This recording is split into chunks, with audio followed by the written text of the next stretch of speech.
안녕하세요 시청자 여러분, 지난 시간에 이어 프리스타일에 대해 더 알아보겠습니다. 지난 시간에는 어느 모서리에 선을 그릴지를 결정하는 라인 셋 설정에 대해서 알아보았는데, 오늘은 선의 모양을 결정하는 라인 스타일 설정에 대해서 알아보겠습니다. 라인 스타일 패널 아래에는 라인 셋 패널과 비슷하게 6개의 버튼이 있습니다. 하지만 이 버튼들은 켜고 끄는 것이 아니라 탭 방식으로 작동하는 버튼들입니다. 먼저 기본 옵션에서 렌더링을 해보겠습니다.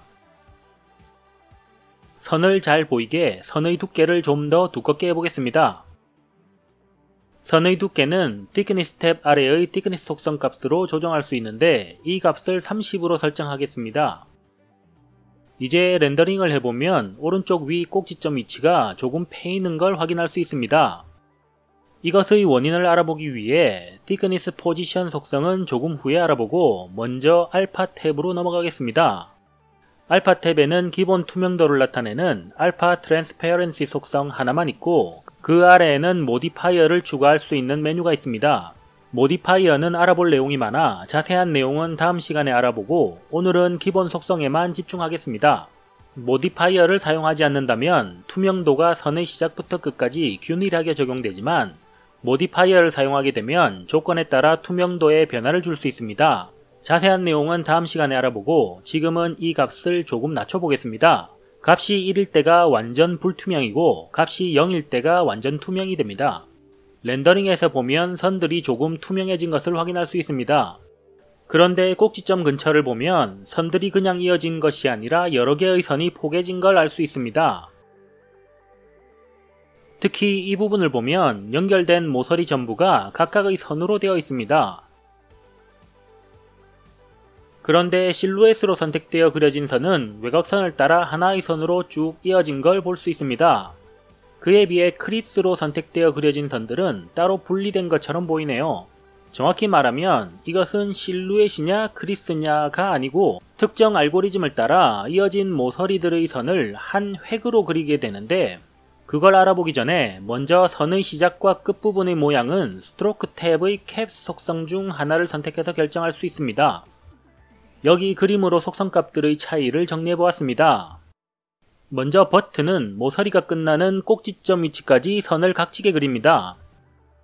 하지만 라운드는 모서리의 끝에서 선의 두께 절반에 해당하는 길이를 반지름으로 하는 반원을 그려 끝을 둥글게 만듭니다.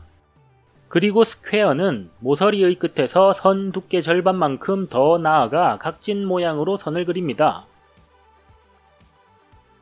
선의 시작과 끝 모양을 보고 판단해보면 일부 이어진 모서리들에는 한 획으로 선이 그려져 있고, 어떤 모서리들은 따로 획을 그어 선을 그린 걸 알 수 있습니다. 이때 모서리를 이어서 한 획으로 선을 그리는 것을 체이닝이라고 하고, 이 속성의 체크를 끄면 이어서 선을 그리지 않고 모서리 하나에 선 하나씩 그립니다. 모서리를 연결해서 그리는 알고리즘은 두 가지가 있는데, 플레인이 기본적인 연결 알고리즘입니다. 이어진 선과 끊어진 선을 정확하게 구분하기 위해 지오메트리 탭을 열어보겠습니다. 이 탭을 보면 속성은 하나도 없고 모디파이어만 추가할 수 있습니다. 이 탭에는 속성이 없기 때문에 속성에 모디파이어를 적용하는 것이 아니고, 렌더링된 선 자체의 모양에 모디파이어가 적용됩니다. 모디파이어 중에 2D 트랜스폼을 추가하겠습니다. 그리고 피봇을 스트로크 스타트로 바꿔 기준점을 선의 시작점으로 만듭니다. 아래의 로테이션 앵글 값을 조금 바꾼 후 렌더링 해보면 분리된 선들을 확실하게 확인할 수 있습니다. 보시는 것처럼 선들의 시작점을 기준으로 회전하였는데, 이어진 선들은 한 덩이로 회전한 걸 볼 수 있습니다. 실루엣으로 그려진 테두리 선은 모두 한 덩이로 시작점인 이 꼭지점을 기준으로 회전하였습니다. 선의 한쪽은 시작점으로 꼭지점의 위치에 있고, 나머지 끝점은 회전하여 꼭지점에서 멀어져 있으므로 선이 분리된 부분과 시작점을 정확히 알 수 있습니다. 이렇게 연결된 선이 분리되는 부분을 사용자가 정의할 수 있는데, 관련 속성들이 스트로크 탭에 모여 있습니다. 적용한 모디파이어의 헤더에서 카메라 모양 아이콘을 끄면 해당 모디파이어가 적용되지 않습니다. 이 상태에서 스트로크 탭의 속성들을 하나씩 살펴보겠습니다. 체이닝의 기본 알고리즘은 플레인입니다. 이 알고리즘이 어떤 방식으로 모서리를 연결해서 선을 그리는지는 매뉴얼에 나와 있지 않기 때문에 정확히는 알 수 없지만, 아래의 여러 속성들을 이용해서 연결된 선을 원하는 곳에서 끊어서 분리하는 것은 가능합니다. 나머지 스케치 알고리즘은 그림을 스케치할 때와 비슷하게 작동합니다. 그림을 스케치할 때는 선을 정확하게 그리기 위해 한 번에 선을 그리지 않고 여러 번 펜을 움직여서 선을 그립니다. 이것처럼 연결된 체인에 선을 그릴 때 하나의 선이 아니라 여러 개의 선을 이용해서 하나의 체인을 만드는 방식이 스케치입니다. 스케치를 선택하고 렌더링한 뒤 살펴보겠습니다. 여러 개의 선을 이용해서 그리기 때문에 시작과 끝이 만나는 부분의 문제점도 해결됩니다. 선의 색이 더 진해진 것을 통해 여러 개의 선이 중첩되어 있는 것을 알 수 있습니다. 완전히 불투명하게 렌더링하면 선의 끝단 부분 문제가 해결되어 선이 깔끔하게 그려집니다. 매뉴얼에는 몇몇 랜덤 드리븐 방식의 모디파이어에서 사용할 때만 아주 유용하다고 나오는데 이렇게 끝단 문제를 해결하기에도 좋습니다. 나머지 속성들은 플레인 알고리즘에서 설명을 진행하겠습니다. 스플리팅 카테고리의 속성들은 모두 체인으로 연결된 선을 원하는 곳에서 자르기 위한 속성들입니다. 먼저 min 2D 앵글과 max 2D 앵글은 렌더링된 2D의 선들이 이루는 최소 또는 최대 각도에 따라 선을 분리합니다. min 2D 앵글의 값을 120도로 바꾼 뒤 다시 렌더링 해보겠습니다. 이 부분 한 곳에서 선이 분리되었습니다. 다른 곳은 선이 더 분리되지 않은 걸로 봐서 각도가 120도보다 큰 것으로 추정됩니다. 그럼 값을 150도로 올리고 다시 렌더링 해보겠습니다. 이번에는 실루엣으로 그려진 선이 모두 꼭지점 부분에서 분리된 걸 볼 수 있습니다. Max 2D 앵글을 활성화하면 여기서 설정한 각도보다 큰 각도를 이루는 부분에서 선이 분리됩니다.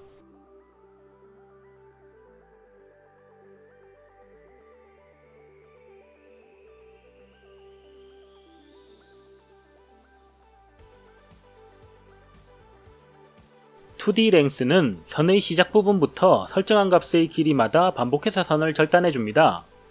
이것은 3D 오브젝트의 모서리 길이가 아니라 2D로 렌더링된 선의 길이를 말하고 속성의 단위는 픽셀입니다.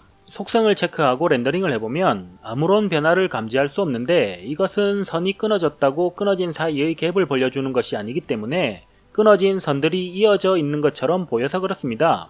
2D 트랜스폼 모디파이어를 다시 켜고 렌더링 해보면 끊어진 선들 하나하나가 모두 회전하기 때문에 속성의 효과를 확인할 수 있습니다.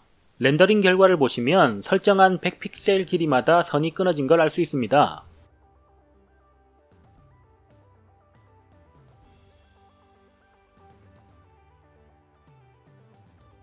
머티리얼 바운더리는 재질의 경계선에서 체인을 끊어줍니다. 면 하나에 다른 재질을 적용한 후에 확인해 보겠습니다.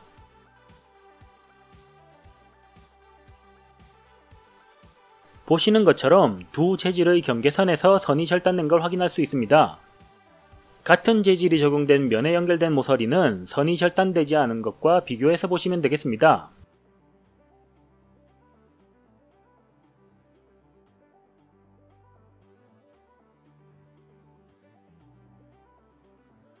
그 아래의 스플릿 대시 갭 속성들은 선을 점선처럼 끊어줄 때 사용합니다. 속성들 중에 D1, D2, D3는 점선을 나타내고 G1, G2, G3는 점선 사이의 간격을 나타냅니다. 세 개의 점선과 간격이 패턴처럼 반복되며 점선과 간격의 값이 모두 0인 패턴은 무시됩니다. 먼저 첫 번째 점선과 간격만 설정하고 렌더링 해보겠습니다. 속성의 단위는 픽셀입니다. 점선의 길이와 간격의 길이를 모두 선 두께와 같은 30픽셀로 설정하겠습니다. 렌더링을 해보면 설정한 값대로 점선과 간격의 길이만큼 반복해서 선을 절단한 것을 확인할 수 있습니다. 선의 두께를 줄이고 다시 렌더링 해보겠습니다. 점선 부분을 더 길게 해보겠습니다. 이번에는 반대로 간격을 더 길게 해보겠습니다. 이런 식으로 점선 부분과 간격 부분의 길이를 조절해서 원하는 점선 패턴을 만드시면 됩니다. 이제 두 번째 점선과 간격 패턴도 사용해 볼 건데 이것을 이용해서 1.3선을 만들어 보겠습니다. 보시는 것처럼 선의 시작 지점부터 D1, G1, D2, G2의 패턴이 순서대로 반복되는 걸 확인할 수 있습니다. 세 번째 패턴을 이용하면 2점 쇄선도 만들 수 있습니다. 이것도 마찬가지로 선의 시작점부터 3개의 패턴이 순서대로 반복되고 있습니다. 그런데 스플릿 대시 갭과 같은 설정이 아래에 대시드 라인이라는 이름으로 또 있습니다. 스플릿 대시 갭 속성을 끄고 대시드 라인에 똑같이 설정하고 렌더링 해보면 결과도 똑같이 나오는 걸 확인할 수 있습니다. 왜 똑같은 결과를 보이는 속성이 두 개나 있을까요? 이것은 당연하지만 두 속성이 차이가 있기 때문입니다. 먼저 스플릿 대시 갭 속성은 설정대로 실제 체인을 끊어서 점선의 패턴을 만듭니다. 하지만 대시드 라인 속성은 체인을 절단하는 것이 아니라 이어진 체인을 그냥 점선의 패턴으로 그립니다. 이걸 이해하기 위해 점선 패턴을 단순한 값으로 바꾼 뒤 지오메트리 탭에서 2D 트랜스폼을 다시 켜고 렌더링 해보겠습니다. 스플릿 대시 갭 속성은 실제로 체인을 끊기 때문에 끊어진 선들이 모두 회전한 걸 확인할 수 있습니다. 하지만 대시드 라인 속성은 체인을 끊지는 않고 점선을 그리기 때문에 체인 전체가 회전하는 걸 확인할 수 있습니다. 보시면 기본 플레인 알고리즘으로 만들어진 체인이 그대로 유지된 채 점선이 그려졌습니다.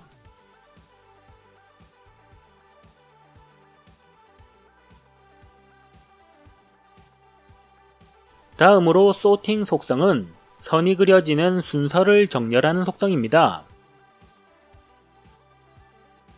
보시는 것처럼 선들이 포개지는 위치에서는 지금처럼 반투명이 아니라면 먼저 그린 선 위에 다음 그린 선이 덮여집니다.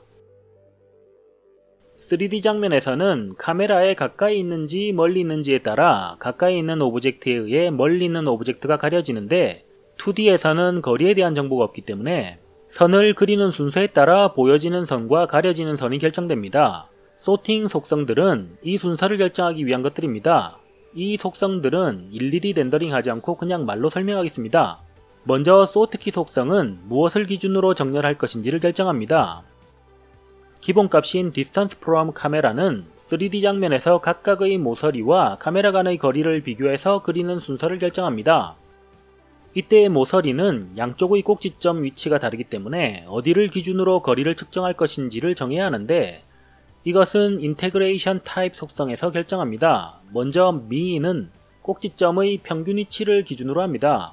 그리고 미니멈의 약자인 민을 선택하면 카메라와의 거리가 가장 가까운 꼭지점을 기준으로 하고 맥스는 반대로 가장 먼 꼭지점을 기준으로 합니다. 퍼스트와 라스트는 각각 꼭지점 순서에서 첫 꼭지점과 마지막 꼭지점을 기준으로 사용합니다. 그리고 아래의 디폴트와 리버스 버튼은 정렬의 순서를 정방향과 역방향으로 설정할 수 있습니다.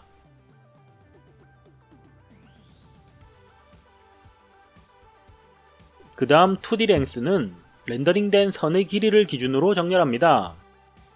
이 속성에서는 인테그레이션 타입은 비활성화되어 값을 바꾸어도 효과가 없습니다. 그 다음 프로젝티드 X와 프로젝티드 Y는 각각의 모서리가 렌더링된 뒤에 렌더링 이미지의 2D 좌표에서 꼭지점들의 X 또는 Y 좌표값을 기준으로 정렬합니다.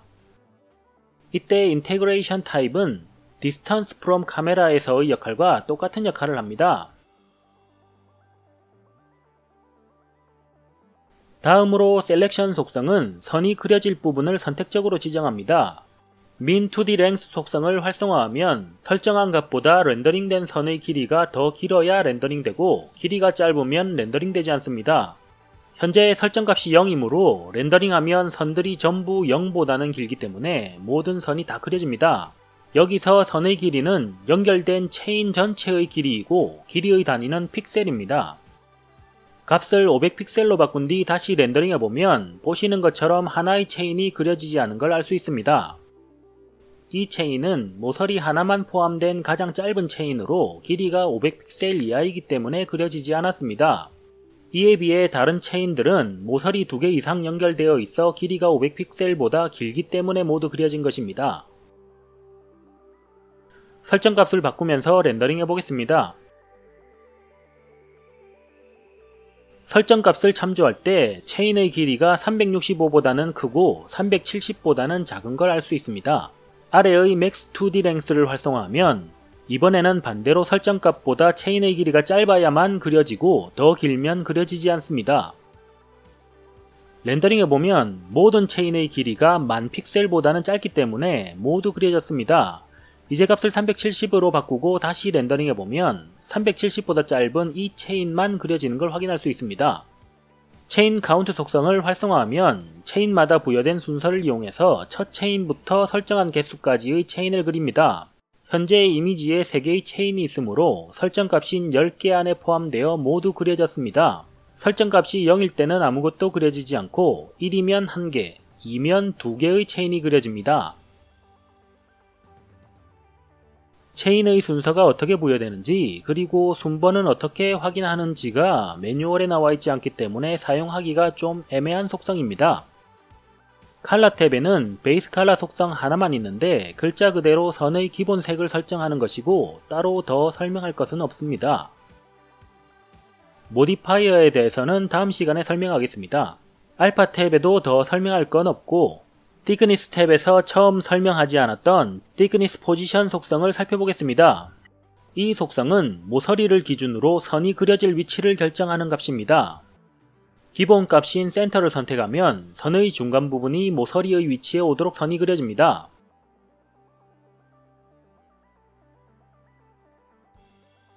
인사이드를 선택하면 선을 모서리 안쪽으로 그리는데 안과 밖의 구분이 있는 실루엣의 선들은 안쪽으로 그려지지만 크리스에 의해 그려지는 선들은 안쪽과 바깥쪽의 구분이 없기 때문에 그냥 중간에 그려집니다. 아웃사이드를 선택하면 모서리 밖으로 선이 그려지는데 역시 안과 밖의 구분이 없는 크리스의 선들은 모두 중앙에 그려졌습니다. 릴레이티브는 안과 밖의 비율을 아래의 thickness ratio 값을 통해 바꿀 수 있습니다.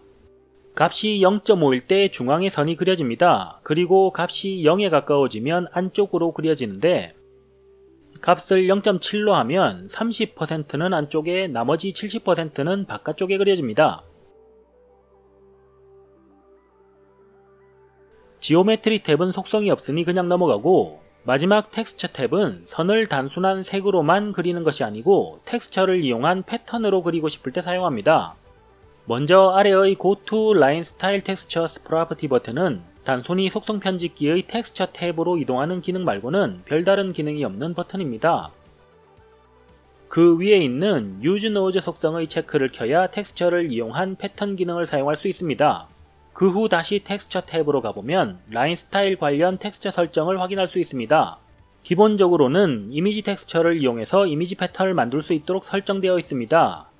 메뉴를 열어보면 라인 스타일에는 이미지 텍스처 이외에 설정할 수 있는 것이 없습니다. 이미지 텍스처 이외의 텍스처 노드를 사용하고 싶다면 쉐이더 편집기를 열어야 합니다. 이때 주의할 점은 쉐이더 편집기를 열어야지 텍스처 노드 편집기를 열면 안됩니다. 그 후 쉐이더 타입을 라인 스타일로 바꿔야 합니다. 여기에서 속성 편집기에 표시되는 노드를 편집할 수 있습니다. 화면을 세로보다는 가로로 분할하는 게 좋겠네요.